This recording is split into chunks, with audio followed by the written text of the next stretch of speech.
Hello everyone, welcome to lecture force. ये है अपने प्रीवियस ईयर क्वेश्चन की सीरीज़ का 10th पार्ट। इस सीरीज़ में फिजिक्स के वो सभी क्वेश्चन डिस्कस करेंगे जो प्रीवियस ईयर्स में एयरफोर्स और नेवी के एग्जाम्स में पूछे गए हैं। तो अल्टीमेटली जब आप इस सीरीज़ को ख़त्म कर लोगे देन यू विल सी कि आपका पूरा फिजिक्स का रिवीजन हो चुका है। तो मेक श्योर कि आप इस सीरीज़ का कोई भी पार्ट मिस मत करें। फर्स्ट क्वेश्चन है, if earth stop rotating then the value of weight at north pole. अब देखो, बहुत अच्छा क्वेश्चन है और इसकी कुछ क्वेश्चन में कितने तरह के क्वेश्चन और पूछे जा सकते हैं वो आप ध्यान से समझ लेना। अब देखो, वेट का मतलब क्या होता है? Mass into gravity. मास तो हर जगह सेम रहेगा, यहाँ पे जो है वही आपका मून पे भी होगा, लेकिन मून पे वेट 1/6 क्यों हो जाता है? क्योंकि ग्रेविटी 1/6 हो जाती है। तो ग्रेविटी हम देख लें कि किस तरह से अफेक्ट होती है, उसी तरह से मेरा वेट भी हो जाएगा। तो अगर नॉर्थ पोल की बात करें या रोटेशन में जब रोटेट करना बंद कर दे तो जो अपरेंट ग्रेविटी होती है जी डैश, वो क्या होता है? G minus r omega square cos theta. अब अगर पोल्स की बात करें, चाहे वो नॉर्थ पोल हो चाहे वो साउथ पोल हो, तो ये वाला पोर्शन आपका कितना हो जाएगा? जीरो। पोल्स पे 90 डिग्री का एंगल बनता है और cos 90 का वैल्यू कितना होता है? जीरो। तो ये पोर्शन जीरो हो जाएगा। तो आज के बाद अब देखो, मैं आपको बताऊं कितने टाइप के क्वेश्चन बनेंगे। अगर ये जीरो हो जाएगा मतलब जो जी डैश है वो जी के ही इक्वल आया, मतलब अपरिवर्तित रहा, अनचेंज रहा।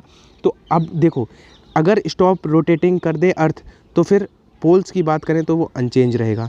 ठीक है। अगर बात भूमध्य रेखा की करता, इक्वेटर की करता, भूमध्य इक्वेटर जो रेखा दो इक्वल पार्ट्स में डिवाइड करती है अर्थ को, वहाँ पे बात करता, वहाँ पे इंक्रीज हो जाएगा। ठीक है, इंक्रीज हो जाता। ठीक है। अब रही बात, केवल हमें ये नहीं पढ़ लेना है कि अब हो सकता है क्वेश्चन ऐसे पूछा जाए कि अगर वो अपनी रोटेशन की स्पीड बढ़ा ले, रोटेशन की स्पीड बढ़ा ले तो कहेगा कि भूमध्य रेखा पर किसी पिंड का भार क्या होगा, या ऐसे कहेगा कि ध्रुवों को छोड़कर किसी भी स्थान पर किसी पिंड का भार क्या होगा। तो आप आज से एक चीज़ याद रखोगे कि ध्रुवों पे तो अनचेंज रहेगा, चाहे वो रोटेशन की स्पीड बढ़ जाए, चाहे रोटेशन की स्पीड घट जाए, चाहे रोटेट करना बंद कर दे, पोल्स पे कभी चेंज नहीं होगा। ठीक है, पहली बात ये। अब इक्वेटर पे अगर रोटेट करना बंद कर देगी तो इक्वेटर पे बढ़ जाएगा, और अगर रोटेशन की स्पीड बढ़ा लेगी तो इक्वेटर पे जो वेट है वो कम हो जाएगा। फर्स्ट पॉइंट तो आप, और ये तो आपको पता ही होगा कि सेंटर पे जो होता है वो जी का मान जीरो होता है। तो अगर पृथ्वी के केंद्र पर कभी पूछा जाए कि किसी पिंड का भार क्या होगा तो उस कंडीशन में ऑलवेज जीरो होगा। ठीक है, ये तो सबको पता भी होगा, फिर भी मैं आपको बता दूं। और एक क्वेश्चन ऐसे भी आता है कि अर्थ की रेडियस, जो अर्थ है वो अगर सिकुड़ जाए, सिंक होके उसकी त्रिज्या 1% कम हो जाए। मेरी बात ध्यान से सुनना, मैं एक क्वेश्चन के साथ आपको बताने की कोशिश कर रहा हूँ। तो अगर पृथ्वी की त्रिज्या, ये क्वेश्चन पूछा जाता है, 1% कम हो जाएगी सिकुड़कर, तो फिर उसका जो ग्रेविटी होगा वो जो 2% बढ़ जाएगा, जो उसका गुरुत्वाकर्षण त्वरण होगा। क्यों? क्योंकि जी का मान होता है GME/r²। तो अगर ये r² उधर ले जाएंगे तो माइनस का 2, और r में 1% का चेंज हुआ है तो माइनस को माइनस प्लस बना देगा, तो वो 2% इंक्रीज हो जाए अगर अर्थ की रेडियस 1% सिकुड़ के। और एक बात और मैं आपको बताऊं, चाहे हम अर्थ की सरफेस से ऊपर जाएं h ऊंचाई पे, चाहे d डेप्थ में हम नीचे d गहराई में जाएं, दोनों ही कंडीशन में आपको फॉर्मूले पता होंगे कि अपरेंट ग्रेविटी ऊपर जाने पे क्या होता है? G1 - 2h/r, और गहराई पे जाने में क्या होता है? G डैश बराबर G, अगर D गहराई में जाएगा तो 1 - d/r। ये फॉर्मूले आपने पढ़े हैं। अभी एक नेवी में क्वेश्चन बना था कि वो क्या, वो इन्हीं दोनों से बनता उसका सॉल्यूशन। वो क्वेश्चन ये था कि अगर पता नहीं कोई हाइट दी हुई थी, इतनी हाइट पे जाने में जो ग्रेविटी में चेंज आया है वो कितनी गहराई में जाने पे आएगा, ऑप्शंस थे। तो सीधा उसका आधा या डबल करना था। कैसे? हम इसका जब कंपैरिजन कराएंगे दोनों इक्वेशन का, तो देख रहे हैं 2h जो है वो d के इक्वल आएगा, यानी कि 2h, जितना 2h है वही d आएगा। तो अगर h ऊंचाई और d गहराई का रेशियो निकालेंगे तो 1:2 आएगा। मतलब अगर वो कहता, मान लो आपको गहराई दे दे कि 200 किलोमीटर जाने पे g के मान में जो परिवर्तन आया है वो कितनी ऊंचाई पे जाने पे परिवर्तन आएगा, तो इसका आधा आपका आंसर 2000 का 1000 आ जाएगा। या ऑप्शन सवाल में कह दे कि 1000 ऊंचाई पे जाने पर जो g के मान में परिवर्तन हुआ है वो कितनी गहराई में जाने पर होगा। तो आप इस तरह से ऑप्शन से कर सकते हो। तो मैं आपको बताना ये चाह रहा हूँ कि इस तरह का आपको रेशनलाइज रेशियो भी पता हो कि इसे कैसे हम सॉल्व करते हैं। सेकेंड क्वेश्चन है, अगर किसी उपग्रह की सैटेलाइट की जो कक्षीय चाल है, ऑर्बिट वेलोसिटी है, वो 41.4% से इंक्रीज़ हो जाती है, तो यह क्या होगा? गिर जाएगा, या फिर छोटी रेडियस में चक्कर लगाने लगेगा, या बड़ी त्रिज्या के कक्षा में, या फिर एस्केप कर जाएगा। तो देखो, बहुत अच्छा क्वेश्चन है, मोस्ट इंपॉर्टेंट क्वेश्चन, क्योंकि ऐसे क्वेश्चन इन जनरल क्या होगा, बच्चा सोचेगा डेटा यार बहुत टफ है, मैंने 25% पढ़ा था, 20% पढ़ा था, इसका तो फ्रैक्शन भी नहीं लिख पाऊंगा। लेकिन भाई ये एग्ज़ाम का क्वेश्चन है, एग्ज़ाम का जो एक्चुअल डेटा होता है, डाटा होता है, वो बहुत एक दूसरे के लिए बना होता है। तो इसकी फ्रेमिंग इस तरह से करी गई है। देखो, आप एक बात बताओ, अगर मैं तुमसे कहूँ कि आप मेरे पास रुपए जो हैं वो आपसे 20% अधिक हैं, तो मतलब मेरे पास 120% हैं आपके। अगर कोई कहता है 41.4% से बढ़ जाता है, मतलब फाइनली वो 141.4% हो जाता है। अब ये बताओ, ये जो डेटा है ये देख के ही बच्चों को क्लिक हो जाना चाहिए कि अगर initially v orbit velocity v o था और फाइनली ये इतना हो जाएगा। अब ये अब ये जो है परसेंट लगाएंगे तो परसेंट का मतलब परसेंट खत्म करेंगे तो दो नीचे आएंगे, तो यहाँ पे डेसिमल शिफ्ट होके यहाँ आ जाएगा। यानी कि जो फाइनली जो ऑर्बिट वेलोसिटी होगी वो 1.414v0। अब ये क्या होता है, ये √2 का मान होता है। √2 का मान होता है 1.414, यानी कि √2VO। और जब ऑर्बिट वेलोसिटी में √2 से गुणा कर देते हैं तो वो एस्केप वेलोसिटी बन जाती है। एस्केप वेलोसिटी का मतलब वो पलायन कर जाएगा, एस्केप कर जाएगा। पलायन वेग का मतलब क्या होता है? पलायन वेग का मतलब ये होता है कि वो वेलोसिटी जो अगर हम किसी पिंड को दे दें तो वो अर्थ का ग्रेविटी छोड़ के उसको पार कर जाए। अर्थ के लिए इसका मान भी होता है जो याद रखना, 11.2 किलोमीटर पर सेकेंड। आप मून पे कम होता है कुछ, ठीक है, मून पे 2.46 ऐसे कुछ होता है। तो मैं आपको क्या बताना चाह रहा हूँ, ये भी पूछा जाता है मून पे पलायन वेग क्यों कम होता है, क्योंकि वहाँ पे गैसेस के जो मॉलिक्यूलर जो VRMS हैं वो कम होते हैं। अब ये आपका सपोज क्वेश्चन एग्जाम में आता है, तो मैं आपसे हमेशा ये क्यों कहता रहता हूँ कि practice makes a man perfect, क्योंकि ये डेटा आपको क्लिक हो जाएगा दिमाग में कि 41.4 अल्टीमेटली इससे हमारा 141 बनेगा। 141 मतलब ये कुछ √2 जैसा हमें कुछ मैसेज देगा, और √2 का मैसेज जैसे ही उसने दिया तो आपको दिमाग में घंटी बजेगी। एग्जामिनर हमसे ये पूछना चाह रहा है कि आपको ये बात पता थी कि नहीं कि एस्केप वेलोसिटी में √2 का गुणा करें तो वो हमारा पलायन कक्षीय वेग में अगर √2 से गुणा कर दें तो वो एस्केप वेलोसिटी बन जाती है। थर्ड क्वेश्चन है, किसी गैस के लिए R/CV का रेशियो दिया हुआ है 2/3, तो वो पूछा गया है कैसी होगी, वो गैस कैसी होगी, मोनोएटॉमिक होगी या पॉलीएटॉमिक होगी या डाईएटॉमिक होगी या 3 परमाणुक होगी। तो देखो इस क्वेश्चन में आपको मैं एक बात बताऊं कि अगर आप ऑफिशियल पेपर पे जाओगे, ऑफिशियल वेबसाइट पे, तो आपको स्क्रीन पे भी दिखाने की कोशिश है मेरी कि यहाँ पे भी दिया हुआ है कि इस CP/CV वाला फिनोमिना एयरफोर्स का फेवरेट है, क्योंकि वो मॉडल पेपर में भी दिया हुआ है। मतलब यहाँ से क्वेश्चंस बनते ही बनते हैं। तो आप ध्यान से समझना, कुछ बातें मैं आपको बताऊं और उनमें से ही क्वेश्चन पूछे जाएंगे इन जनरल। जो आपका CP होता है वो कांस्टेंट प्रेशर पे स्पेसिफिक हीट होती है, और CV होता है कांस्टेंट वॉल्यूम पे, नियत दाब पे ये इस विशिष्ट ऊष्मा, ये नियत आयतन पे विशिष्ट ऊष्मा। इस CP - CV = R होता है। ये एक मेयर ने सूत्र दिया था। एक तो आप इसको याद रखोगे, एक आप इस गामा जो होता है उसको याद रखोगे, वो होता है 1 + 2/f। ये दो फॉर्मूले आपको याद रखने ही पड़ेंगे, ठीक है, कोई शॉर्टकट नहीं है इसका। अब ये गामा जो होता है वो होता है 1 + 2/f, जहाँ पे ये f है नीचे वो है फ्री डिग्री, स्वातंत्र की कोटियाँ। अगर एक परमाणु गैस की बात करें तो फ्री डिग्री होता है 3, अगर हम द्विपरमाणु की बात करें तो फ्री डिग्री होता है 5, बहुपरमाणु की बात करें तो 6 या उससे, ठीक है। तो फिलहाल हमें ये दो बहुत पूछे जाते हैं, एक परमाणु यानी कि मोनोएटॉमिक और डाईएटॉमिक गैस का, ठीक है। अब एक परमाणु क्या, जैसे कि हीलियम जो एक परमाणु से बनी हो, द्विपरमाणु मतलब डाईएटॉमिक जैसे नाइट्रोजन हो गया, H2 हो गया, ये जो दो परमाणुओं से बनी हो, ठीक है। अब हमने क्या देखा, हमने देखा कि गामा जो होता है वो होता है 1 + 2/f, यानी कि अगर हम गामा की वैल्यू निकाल लें तो हम बता देंगे कि वो अगर गामा की वैल्यू अगर इस यहाँ पे 3 रखेंगे तो यहाँ पे अगर 5/3 आ गया तो हम कह देंगे कि वो एक परमाणुक है। अगर यहाँ पे हम 5 रखें, अगर वो 7/5 आ जाए तो हम कह देंगे कि वो द्विपरमाणुक हो जाएगा। तो फाइनली हम गामा कैसे निकालें, तो गामा निकालने के लिए एग्जामिनर ने आपको हिंट्स दी है। मेयर का फॉर्मूला क्या होता है, CP - CV = R। मेयर का ये फॉर्मूला होता है CP - CV = R। अब अगर हम प्रत्येक पद में CV से डिवाइड करें, सर आपने क्यों किया, क्योंकि हमें R/CV दिया गया था, तो R/CV बनाना था, तो हमने पूरे सभी में CV से डिवाइड कर दिया। अब हमारा क्या बचा, देखो इधर बचा CP/CV -1 = क्योंकि इससे ये कट जाएगा, इधर बचा R/CV, और R/CV की वैल्यू सवाल में 2/3 दी गई थी, तो 2/3। तो CP/CV निकालना है तो एक उधर जाके जुड़ जाएगा, तो 2/3 + 1 हो जाएगा, यानी कि 5/3 हो जाएगा। और अगर 5/3 CP/CV आ गया तो जो CP/CV होता है बेटा वही हमारा गामा होता है।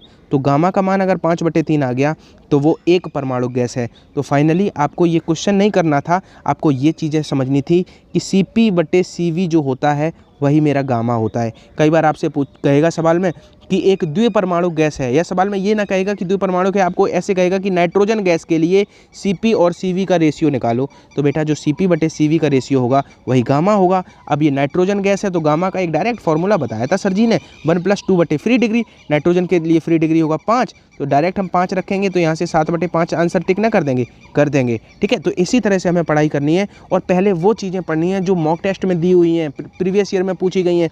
देखो मैं कभी डेडिकेटेड ऐसे वीडियो नहीं बनाता हूँ, लेकिन पिछले सेशंस में भी और उससे पिछले सेशंस में भी बच्चों ने आके फ़ोन किए थे, बच्चे रो रहे थे, खुशी के आंसू थे बच्चों के आंखों में, और बच्चे कह रहे थे कि सर मुझे ऐसा फील हुआ कि पेपर आपने सेट किया। मैं ये बात क्यों बता रहा हूँ, मैं अपने आप को यहाँ पे खुद अप्रिशिएट नहीं कर रहा हूँ, मैं ये बात आपको इसलिए बता रहा हूँ क्योंकि बहुत से बच्चों में एक ट्रस्ट इशू रहता है कि सर क्या ये क्वेश्चन एग्जाम में आएंगे।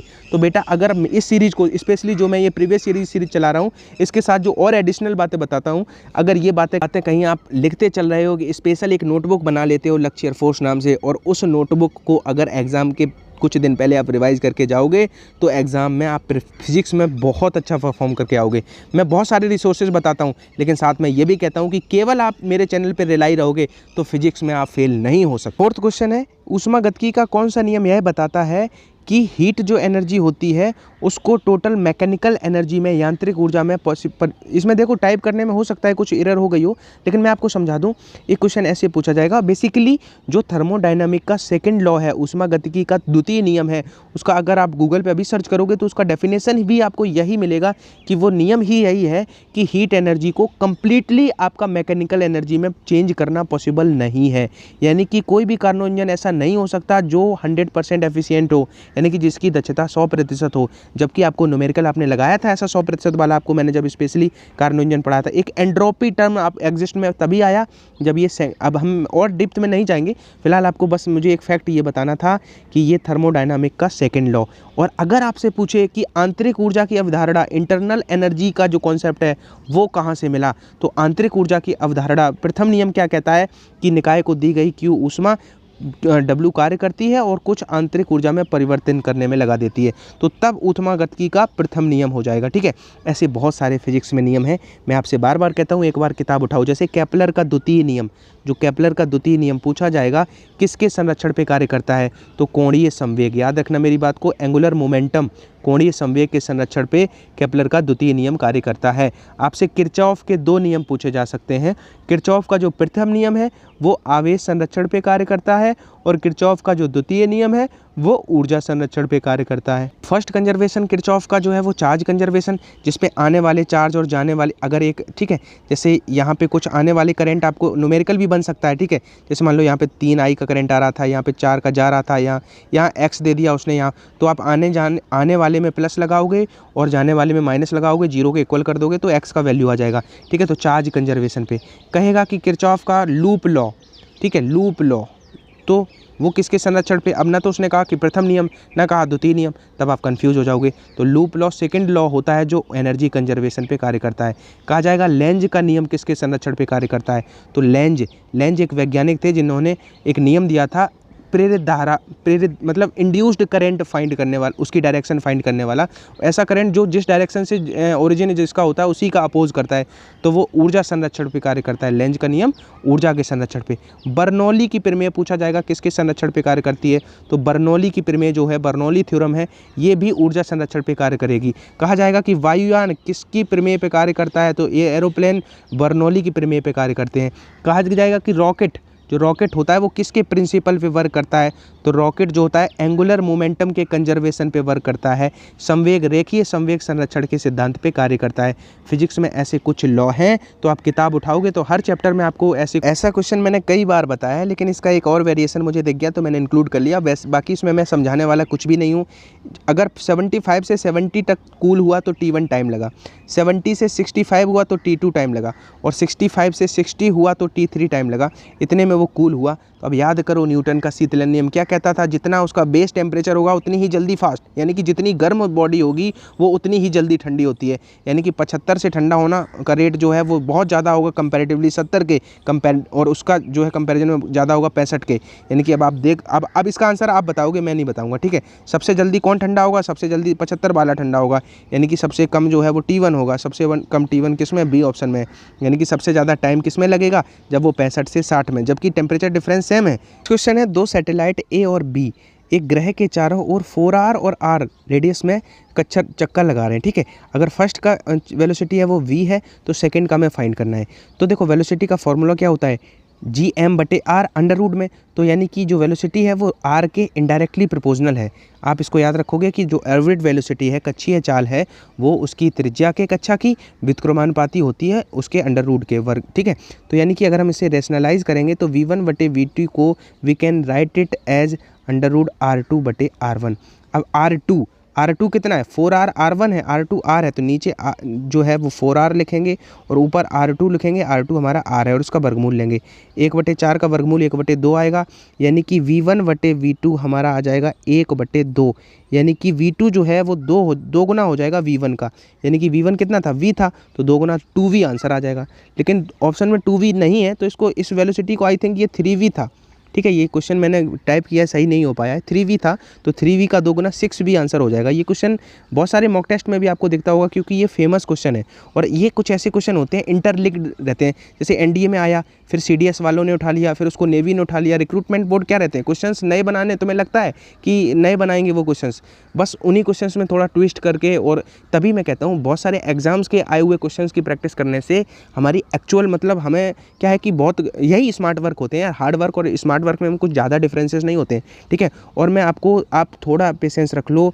आप जैसे ही मेरे पास जो कंटेंट ये प्रीवियस ईयर का है ये ख़त्म हो जाता है, उसके बाद मैं आपको चैप्टर वाइज जब मैं उपग्रहों की गति पढ़ाऊंगा तो मैं उसमें कुछ स्पेशली चीज़ें आपको जो अभी पूछी जाती हैं, अब आप कहोगे कि सरल चीज़ें नहीं पूछी जाती हैं। अभी एयरफोर्स के पेपर में पूछा गया था कि जियो स्टेशनरी जो सैटेलाइट होता है, तुल्यकाली उपग्रह, उसकी ऊंचाई पूछी गई थी, लेकिन ऑप्शन थोड़े टफ थे। ऑप्शन एक था 36 किलोमीटर, एक था 3600 किलोमीटर, एक था 36,000 किलोमीटर। तो लड़का क्या है, पता तो है 36,000 किलोमीटर है, लेकिन जब ऑप्शन ऐसे आ गए तो घबरा गया। तो आप परेशान मत हो, आप थोड़े दिन और धैर्य रख लो। जिस दिन मैंने चैप्टर वाइज एक एक चैप्टर जो इंपॉर्टेंट है करा दिया, आपको खुद समझ में आ जाएगा कि आपका कॉन्फिडेंस कहाँ है।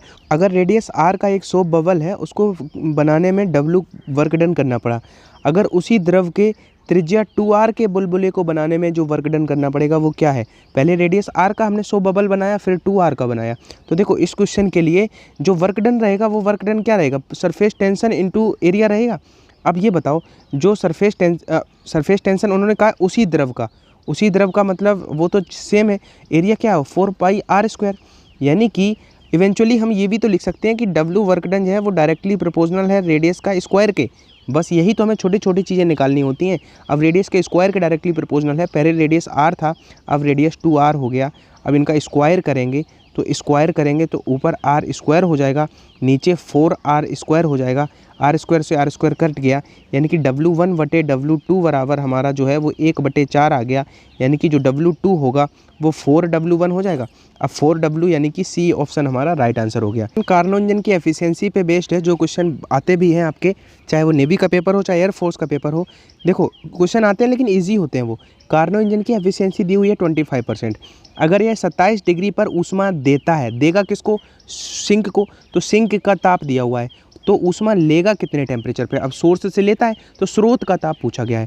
तो कार्नो इंजन की एफिशिएंसी क्या होती है, N=1 - T2/T1। अब देखो एफिशिएंसी है उसका फ्रैक्शन 25% का मतलब 25/100 मतलब 1/4।